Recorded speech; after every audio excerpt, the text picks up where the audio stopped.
இது கொஞ்சம் நல்லா நிறம் மாறி வதங்கட்டும். தக்காளி ஓரளவுக்கு வதங்கிடுச்சு, அந்த கொஞ்சம் கலர் மாறிடுச்சு, போதும். இப்போ அதுக்கு தேவையான உப்பு போடுறேன். குழம்புக்கு தேவையான உப்பு. குழம்பு பொடி, புளிக்குழம்பு பொடி தனியாக வச்சுருக்கிறேன், அதனால் அதையே போடுறேன். புளிக்குழம்பு பொடியும் போட்டாச்சு. இது நல்லா கிளறி விட்டுட்டு அந்த எண்ணெயில் கொஞ்சம் அந்த பொடியும் கொஞ்சம் அந்த ரா ஸ்மெல் போகும். அடுத்தது புளி கரைச்சி வச்சுருக்கேன்.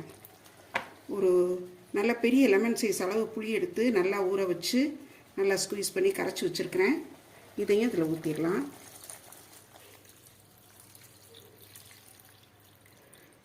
இதில் எல்லாமே போட்டாச்சு. இது நல்லா கொதித்த பிறகு இது தாளிக்க வேண்டியது தான்.